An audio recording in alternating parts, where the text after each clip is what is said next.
वैष्णवजन स्पंदन गांधी विचार के। નમસ્કાર, વૈષ્ણવજન સ્પંદન ગાંધી વિચાર કે પોડકાસ્ટમાં આપનું હાર્દિક સ્વાગત કરું છું। અહીં તો માત્ર બધા નટ થાય છે, મૂળ માણસ ક્યાં અહીં પ્રગટ થાય છે। આ શેર સાંભળતા જે કવિનું નામ લોકમુખે આવી જાય અને આ શેરના રચયિતા એટલે ડૉક્ટર ધ્વનિલભાઈ પારેખ આજે આપણા સાથે છે। કવિ, વિવેચક, નાટ્યકાર અને ગુજરાત વિદ્યાપીઠ ગુજરાતી વિભાગના પ્રાધ્યાપક ડૉક્ટર ધ્વનિલભાઈ પારેખ। નમસ્કાર સાહેબ। તો સૌ પ્રથમ તમે તમારા જીવન અને અભ્યાસ વિશે જણાવો। મિત્રો, પહેલાં તો એક સ્પષ્ટતા મારે એ કરવાની કે હું ગુજરાતી સાહિત્યમાં લખું છું, ગુજરાતી વિષયનો અધ્યાપક છું, પણ મૂળે હું મરાઠી છું। એટલે મારા ઘરમાં હજી પણ અમે લોકો મરાઠી ભાષા બોલીએ છીએ, પણ સુરત મારું વતન, જન્મસ્થળ, મારો બધો જ શાળા જીવનથી લઈને PhD સુધીનો બધો જ અભ્યાસ સુરતમાં થયો છે। એટલે મારું ઉછેર, ઘડતર જે કહીએ એ સુરત રહ્યું છે। એટલે હું કોઈને ન કહું કે હું ગુજરાતી નથી પણ મરાઠી છું તો ખબર ન પડે, કારણ કે હું હજી પણ મારી માતૃભાષા તો ગુજરાતીને જ ઓળખાવું છું। એટલે મરાઠી હોવા છતાં મારું જે ઘડતર થયું એ ઘડતરની ભાષા એ ગુજરાતી રહી છે। શાળા થી લઈને PhD સુધીનો જે કંઈ પણ અભ્યાસ કર્યો એ સુરતમાં રહ્યો। મારું 12 ધોરણ સુધી સાયન્સનો અભ્યાસ હતો। 12મા ધોરણ પછી સાયન્સ છોડ્યું અને હું આર્ટ્સમાં આવ્યો, કારણ કે ત્યારથી કવિતા અને બધું લખવાનું શરૂ થયું હતું।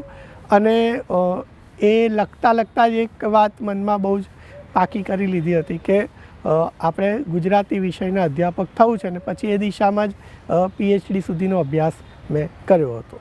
સાહેબ શ્રી, તમારું ગુજરાતી ગઝલ ક્ષેત્રે અને નાટક રંગભૂમિ ક્ષેત્ર પણ ખૂબ પ્રધાન રહ્યું છે। તમારા ગઝલના એક શેરની વાત કરવામાં આવે તો દરિયો ભલેને માને કે પાણી અપાર છે, એને ખબર નથી કે આ નદીઓનું ઉધાર છે। આવા તમારી ગઝલના શેર ખૂબ લોકમુખે બોલાયા છે અને એને લોક ચાહના મળી છે। અને બીજા ગઝલ સંગ્રહો જે કે અજવાસના વર્તુળ, અજવાળું સુરતનું, એ ગઝલો અને નાટક અંતિમ યુદ્ધ છે, સંકેત છે, એવા નાટકો પણ ખૂબ પ્રખ્યાત થયા છે। તો સાહેબ શ્રી, તમારા સાહિત્ય સર્જન અને સાહિત્ય યાત્રા વિશે ચર્ચા કરો। આમ મારા પ્રદાનની વાત કરું તો 3 ક્ષેત્રમાં મહત્ત્વનું તો નહીં પણ પ્રદાન કર્યું છે: ગઝલ, નાટક અને વિવેચન। હવે ગઝલ અને નાટકની વાત કરીએ તો એના માટે પણ હું સુરતની મારી જે ભૂમિ છે એને સૌથી મોટું પરિબળ ગણું છું। મારા પિતા રવિન્દ્ર પારેખ એ ગુજરાતી સાહિત્યના બહુ જ જાણીતા સર્જક છે, એટલે મને પેલું ઘડતરમાં એક વારસામાં સાહિત્ય મળ્યું છે। પણ ગઝલ અને નાટક જ શું કામ, તો એના માટે પણ સુરત જવાબદાર છે। એટલે ગુજરાતી ગઝલનું મક્કા જેને કહેવાય એ સુરત છે।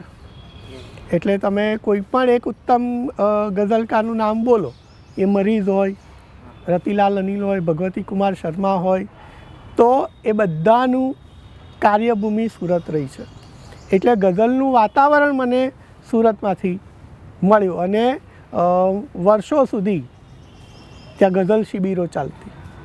એટલે શાળામાં ભણતો તો એ દરમિયાન જ એ ગઝલ શિબિરોમાં જવાનું થયું અને ગઝલ ત્યાં શીખ્યા। એવું જ નાટકનું પણ છે। સુરતમાં હું જે મારું જે જૂનું ઘર હતું, એ જે મોહલ્લામાં રહેતો હતો, એ મારા મોહલ્લામાં મારા ઘરની સામે જ ગુજરાતીના બહુ જ જાણીતા નાટ્ય લેખક જ્યોતિ વૈદનું ઘર હતું। તો જ્યોતિ વૈદનું ઘર હતું ને એમની અગાસી પર રોજ રાત્રે નાટકોના રિહર્સલ ચાલે। હું મારી બારીમાંથી એ જોયા કરું કે આ લોકો અગાસી પર કરે છે શું, અને એમાંથી નાટક પ્રત્યેનો રસ ઊભો થયો। પછી જ્યોતિ વૈદના દીકરી છે સોનલ વૈદ કુલકર્ણી, એ પછી મારા અધ્યાપક પણ થયા। એટલે રંગભૂમિનો મને જે સ્પર્શ થયો, રંગભૂમિ ઉપર જેમની આંગળી પકડીને હું ચડ્યો એ સોનલ વૈદ કુલકર્ણી. સુરત મહાનગરપાલિકાને પણ મારે એટલા માટે યાદ કરવી પડે કે વિશ્વમાં ન હોય એવું એક કામ સુરત મહાનગરપાલિકા કરે છે કે દર વર્ષે છેલ્લા 50 વર્ષથી એ જુલાઈ સપ્ટેમ્બરના સમયમાં ત્રિઅંકી નાટ્ય સ્પર્ધાનું આયોજન કરે. એટલે સુરતની જ 8-10 જુદી જુદી નાટ્ય સંસ્થાઓ એ નાટ્ય સ્પર્ધામાં ભાગ લે. એને કારણે નાનપણથી જ ઉત્તમ નાટકો જોવાનો અનુભવ મને મળ્યો. તો ગઝલ હોય કે નાટક હોય, હું બહુ સ્પષ્ટપણે કહું છું કે માનો કે હું બીજા કોઈ શહેરમાં જન્મ્યો હોત તો કદાચ મારામાં ગઝલ અને નાટક ન આવ્યું હોત, પણ ગઝલ અને નાટક મારામાં છે. હું એ દિશામાં કામ કરું છું તો એનું શ્રેય જો મારે આપવું હોય, મારા પિતા તો ખરા જ, પણ સુરતનું વાતાવરણ પણ છે. કોલેજમાં આવ્યો, MAનો અભ્યાસ કરવાનું થયું ત્યારે શરીફા વીજળીવાળા મારા ગુરુ હતા. તો એમને જોઈને વિવેચનની દિશા મને મળી. એમની પાસે જ MAના અભ્યાસ દરમિયાન જ નક્કી કરી લીધું હતું કે PhD કરવું તો શરીફાબેન પાસે. પછી એમની પાસે PhD પણ કર્યું.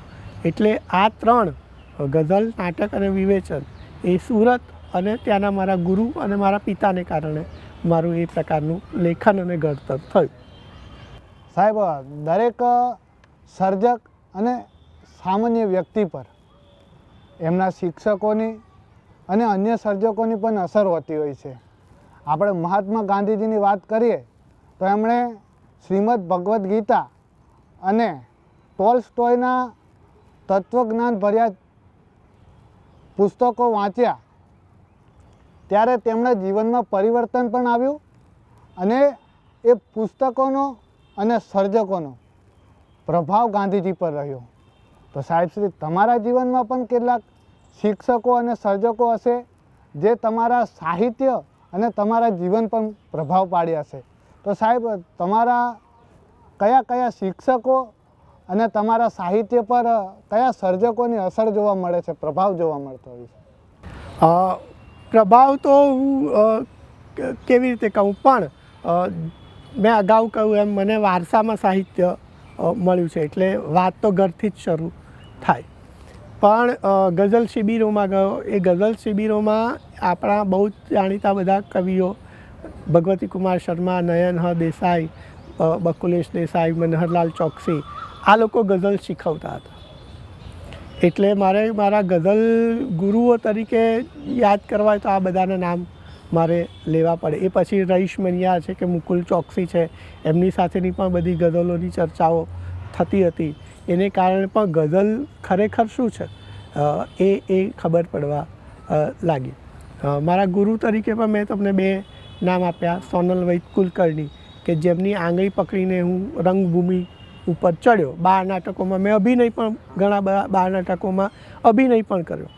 એટલે નાટક લખવું હોય તો તમારે થિયેટરની અન્ડરસ્ટેન્ડિંગ હોવી જોઈએ, રંગભૂમિની સમજ હોવી જોઈએ. રંગભૂમિની સમજ વગર તમે જે કંઈ પણ લખો છો એ નાટક નથી, નાટક સિવાયનું કંઈ પણ હશે. તો પહેલું જે નાટક માટે જે જરૂરી હોય એ રંગભૂમિનો અનુભવ મને સોનલબેને કરાવ્યો. પછી એ મારા અંગ્રેજીના અધ્યાપક પણ કોલેજમાં થયા હતા. બીજા 2 નામ મારે લેવા હોય તો શરીફા વીજળીવાળાનું અને બીજા એક વિજય શાસ્ત્રીનું. વર્ગખંડ વ્યાખ્યાન એક આખી જુદી જ કળાનો મુદ્દો છે. તમે બહાર બહુ સારા વક્તા હો, પણ ક્લાસમાં લેક્ચર કેવી રીતે લેવું, વિદ્યાર્થીઓને કંટ્રોલમાં કેવી રીતે રાખવા, અને તમે જે કંઈ પણ બોલો છો એ વિદ્યાર્થી સુધી પહોંચે છે કે એનું પ્રત્યાયન થાય છે કે કેમ.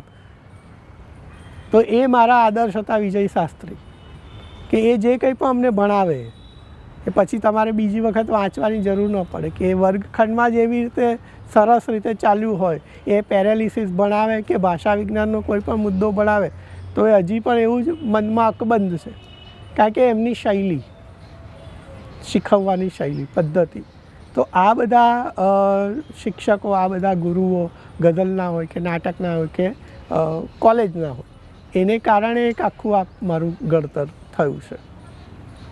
કોઈ પણ સર્જક અને કોઈ પણ વ્યક્તિ એને એના કામ માટે અને એના સાહિત્ય માટે જ્યારે પુરસ્કારો મળતા હોય છે એનો આનંદ જ કંઈ અનેરો હોય છે. તો સાહેબ, તમને તમારા સાહિત્ય પર મળેલા પુરસ્કારો અને એ આનંદને તમે કઈ રીતના જોઈ રહ્યા છો એ વાત સાહેબ કરો. હા, એક બે વાત એવી છે કે જે કહેવાનું મને વધારે આનંદ થશે.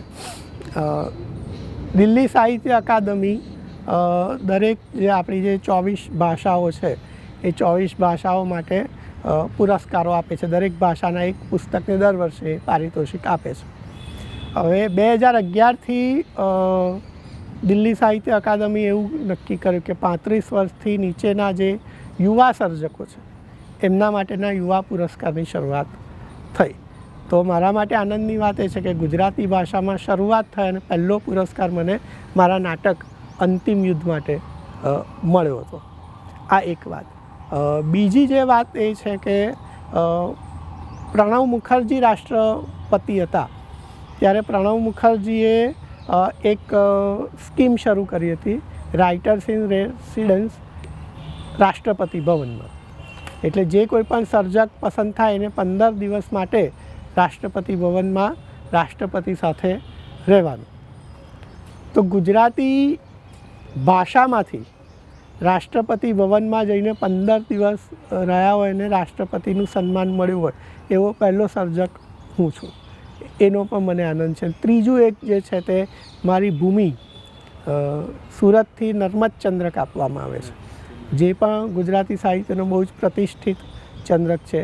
તો એ મારા એકાંકી સંગ્રહ એક ચપટી ઊંઘ માટે મને 2018માં મળ્યો હતો. સાહિત્ય પરિષદના 2 પારિતોષિકો, ગુજરાત સાહિત્ય અકાદમીના 3 પારિતોષિકો, એવા બીજા પણ પારિતોષિકો મળ્યા છે. એ બધાનો જ આનંદ છે. પણ વિશેષ જે આનંદ થયો હોય તો આ 2-3 બાબતો માટે. હાલના આધુનિક સમયમાં ગુજરાતી ગઝલો ખૂબ લોકપ્રિય થઈ છે અને આપણા ગુજરાતી પ્રજાને ગઝલો ગમતી હોય છે. ત્યારે તમારા દ્વારા રચિત તમને ગમતી કોઈ ગઝલ અમારા દર્શકોને સંભળાવો. જે એક શેર તમે શરૂઆતમાં કયો હતો એ જ ગઝલ આપણે એના બીજા 3 જે શેર છે જે અત્યારે મને યાદ આવે છે હું તમારી સામે રજૂ કરું છું. કે આખરે તો બધા માત્ર નટ થાય છે. આખરે તો બધા માત્ર નટ થાય છે, મૂળ માણસ અહીં ક્યાં પ્રગટ થાય છે. આખરે તો બધા માત્ર નટ થાય છે.